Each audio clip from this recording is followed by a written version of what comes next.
والصلاة والسلام علی سید المرسلین اما بعد فاعوذ باللہ من الشیطان الرجیم بسم اللہ الرحمن الرحیم۔ آج ہم رمضان مبارک کے روزے کے بارے میں پڑھیں گے، روزے کی اہمیت، روزے کی تعریف اور روزے کب فرض کیے گئے۔ آج 2 رمضان مبارک کے بارے میں ہم ذکر کریں گے۔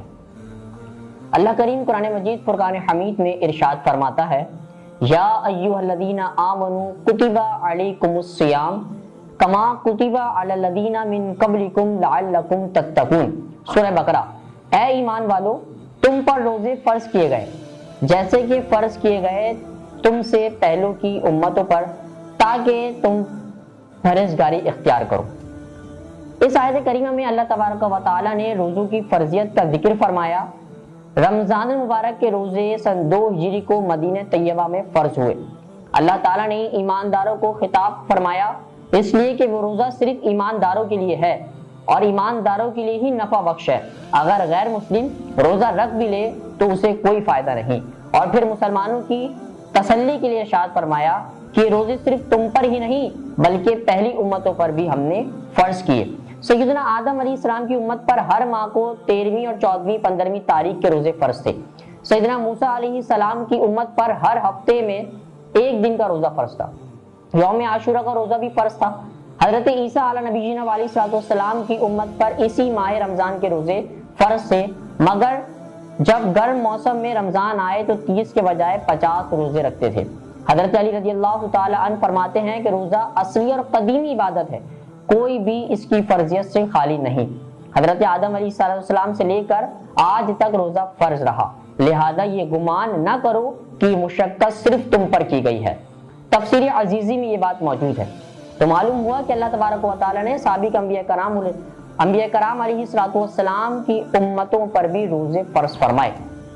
کسی امت پر ہر ماہ میں 3 دن کا روزہ، کسی امت پر عاشورے کا دن کا روزہ، تو اللہ تعالیٰ نے اپنے حبیب مکرم صلی اللہ تعالیٰ علیہ وآلہ وسلم کی امت کو ماہ رمضان کے روزے عطا فرما کر اس سعادت سے نوازا تاکہ کوئی امت مصطفیٰ کو چیلنج نہ کر سکے، اور پھر تمام امتوں پر امت مصطفیٰ صلی اللہ علیہ وسلم کو فضیلت دی جائے۔ پھر لعلکم تتقون فرما کر اس طرف توجہ دلائی کہ روزہ تمہارے جسم کو پاک کر دے گا، روزہ تمہاری روح کو قوت دے گا، روزہ تمہارا تعلق اللہ تعالیٰ سے مضبوط کر دے گا، روزہ تمہیں سرمدی اور ابدی نعمتیں دلائے گا، روزہ تمہیں گناہوں سے پاک کر دے گا، روزہ تمہیں صابر اور شاکر بنائے گا، روزہ بھوک اور افلاس کی قدر جاننے والا بنا دے گا، روزہ تمہیں ناداروں اور ہمدردوں اور دوسروں کا غمخوار بنائے گا، روزہ تمہیں تمام ذلتوں سے دور کر دے گا، اور پھر تمہارا جسم پاک، روح پاک، تمہارے اندر اوصاف سارے پاک ہو جائیں گے اور تمہیں قرب الہی نصیب ہو جائے گا۔ سیدنا حضرت علی رضی اللہ تعالی عنہ سے ارشاد فرماتے ہیں کہ ایک دن میں دوپہر کے وقت حضور نبی اکرم صلی اللہ علیہ وسلم کی خدمت اقدس میں حاضر ہوا اور آپ کی بارگاہ بے کس پناہ میں عرض کی۔ آپ نے سلام کا جواب ارشاد فرمایا۔ جب مولا علی رضی اللہ تعالی نے سلام کیا تو نبی رحمت صلی اللہ علیہ وسلم نے سلام کا جواب ارشاد فرمایا اے علی، یہ جبریل علیہ السلام تجھے سلام کہتا ہے۔ یا رسول اللہ صلی اللہ علیہ وسلم، آپ پر اور جبریل پر سلام ہو۔ اس پر رسول اللہ صلی اللہ علیہ وسلم نے ارشاد فرمایا میرے قریب ہو جا۔ مولا علی فرماتے پس میں قریب ہو گیا تو فرمایا اے علی، جبریل تجھے کہہ رہا ہے کہ ہر ماہ کے 3 روزے رکھا کرو، تیرے لیے پہلے دن کے روزے کے بدلے 10,000 سال کی عبادت کا ثواب ملے گا، دوسرے دن کے بدلے 30,000 سال کی عبادت کا ثواب ملے گا، اور تیسرے دن کے روزے 1,00,000 سال کی عبادت کا ثواب لکھا جائے گا۔ حضرت علی رضی اللہ تعالیٰ عنہ فرماتے ہیں کہ میں نے نبی اکرم صلی اللہ تعالیٰ علیہ وسلم کی بارگاہ میں عرض کی یا رسول اللہ صلی اللہ علیہ وسلم، یہ ثواب خاص میرے لیے ہے یا عام لوگوں کے لیے بھی ہے؟ تو نبی اکرم صلی اللہ علیہ وسلم نے ارشاد فرمایا اے علی، اللہ تعالیٰ یہ ثواب تجھے اور تیرے بعد جو یہ عمل کرے گا اس کو عطا فرمائے گا۔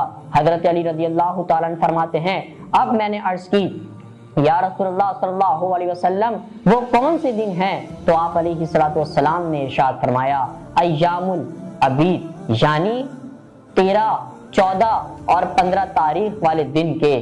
کسی نے حضرت علی رضی اللہ تعالیٰ عنہ سے پوچھا ان دنوں کو ایام بیت کیوں کہتے ہیں؟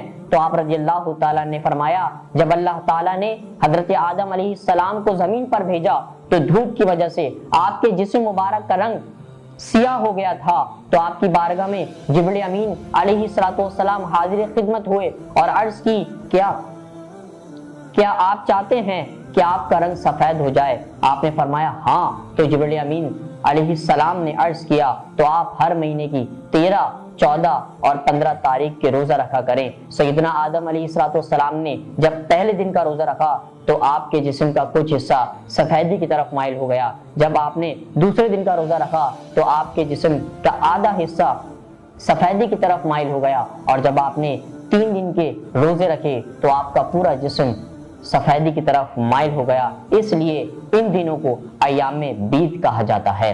روزے کی تعریف کیا ہے؟ اس کی ڈیفینیشن کیا ہے؟ برادران اسلام، روزے کو عربی زبان میں صوم کہتے ہیں، جس طرح پہلے میں نے ذکر کیا قرآن پاک کی آیت سے۔ صوم کا معنی ہے رک جانا، اور اصطلاح شریعت میں اس کی تعریف کچھ اس طرح سے ہے کہ روزے کی نیت کے ساتھ ہر قسم کے مفطرات یعنی کھانے پینے اور جماع سے رک جانے کا نام روزہ ہے۔ تو معلوم ہوا کہ روزے کی نیت کے ساتھ طلوع فجر یعنی فجر کی پھوٹ پھوٹنے سے لے کر غروب آفتاب تک کھانے پینے اور مباشرت سے باز رہنے کا نام روزہ ہے۔ روزے کے وقت کی ابتدا پھوٹ پھوٹنے سے شروع ہو جاتی ہے اور روزے کا وقت غروب آفتاب تک رہتا ہے۔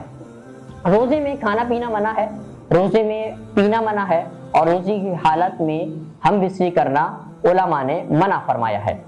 روزے کی حکمتیں کیا ہیں؟ اگر روزہ فرض کیا ہے تو اس کی کوئی حکمت ہوتی ہے، آئیں سنتے ہیں۔ روزے میں بہت سی حکمتیں ہیں، اور بہت سی حکمتیں پوشیدہ بھی ہیں۔ اللہ تعالی حکیم اور علیم ہے، اور اس کا کوئی کام حکمت اور دانائی سے خالی نہیں ہوتا۔ اللہ تعالیٰ نے ملائکہ کی انجمن میں ایک ارشاد فرمایا کہ انی جاعل فی الارض خلیفہ، کہ میں زمین پر اپنا نائب بنانے والا ہوں۔ تو فرشتوں نے عرض کی ایسے کو نائب کرے گا جو اس میں فساد کرے گا؟ تو ارشاد فرمایا انی عالم ما لا تعلمون۔ پارہ 1 میں اللہ نے فرمایا کہ مجھے جو معلوم ہے، جو میں دیکھ رہا ہوں وہ تم نہیں دیکھ رہے، اور جو مجھے معلوم ہے وہ تمہیں معلوم نہیں ہے۔ پھر اللہ تبارک و تعالیٰ نے حضرت سیدنا آدم علیہ نبینا علیہ الصلوۃ والسلام اور ان کی اولاد پر روزہ فرض کیا، اور انبیاء کرام علیہ السلام اور ان کی امتوں پر بھی یہ روزہ فرض کیا، اور امت مصطفیٰ صلی اللہ تعالیٰ علیہ وسلم پر بھی ماہ رمضان کے پورے روزے فرض فرمائے، اور اس حکمت کا علم ہو جائے تاکہ آدم علیہ السلام کو اللہ تبارک و تعالیٰ نے کیوں پیدا فرمایا۔ ملائکہ جن میں کھانے پینے اور شہوت کی جو طور پر صلاحیت ہوتی ہے وہ ان کے اندر نہیں ہوتی۔ ان خواہشات کو انسان میں پیدا کر کے روزہ رکھنے کا حکم دیا تاکہ فرشتوں کو معلوم ہو جائے کہ میرا بندہ خواہشات نفسانیہ کے باوجود بھی فقط میری رضا کے لیے، فقط اللہ کے حکم پر ان تمام معاملات کو چھوڑ کر اور روزے کی نیت کر کے ان تمام معاملات سے رکا ہوا ہے، اور روزہ رکھ کر میرے وصل کو، میرے قرب الہی کو طالب کر رہا ہے۔ اور حضرت نبی رحمت صلی اللہ تعالی علیہ وآلہ وسلم نے جا بجا روزے کی حکمت اور روزے کی اہمیت بیان فرمائی ہے۔ ارشاد باری تعالیٰ ہے الطیبات للطیبین، قرآن کریم میں فرمایا پاک چیزیں پاک لوگوں کے لیے ہیں، جنت پاک ہے، حور و غلماں پاک ہے۔ امت مسلمہ کے لوگ جب تک پاک نہ ہو جنت میں داخل نہیں ہو سکتے، پاکیزہ میوے نہیں کھا سکتے، پاکیزہ نہروں اور سلسبیل سے وہ نوش نہیں کر سکتے، پاکیزہ جتنی جنت میں چیزیں ہیں وہ اس کو نہیں تناول فرما سکتے جب تک کہ وہ پاک نہ ہو جائیں۔ تو امت نبی صلی اللہ علیہ وسلم کو روزے سے اللہ تبارک و تعالی نے نواز کر ان کے گناہوں کو معاف فرما کر ان کی پیاس کی آگ میں ڈال کر ان کے وجودوں کو گناہوں کی آلودگیوں سے پاک و صاف کر دیا تاکہ کل بروز قیامت آگ سے بچ کر پاک و صاف لوگ جنت میں داخل ہو کر اس پاکیزہ نعمتوں کو حاصل کر سکیں۔ گناہ کی 2 قسمیں علماء نے یہاں پر بیان فرمائی ہیں کہ ایک ہوتا ہے گناہ ظاہری اور ایک ہوتا ہے گناہ باطنی، لیکن اس بحث میں ہم نہیں جائیں گے۔ آگے ذکر کرتے ہیں کہ اللہ تبارک و تعالیٰ نے 3 پردے رکھے ہیں۔ 3 پردوں کا حکم کیا ہے اور اس کے معاملات کیا ہیں کہ ایک انسانی بدن کا محبوب ہوتا ہے جسے کھانا پینا اور خواہشات نفسانیہ روک دینا ہوتا ہے، ایک ہوتا ہے دل کا محبوب، بے شک اور اس کے درجات اور مراتب ہوتے ہیں۔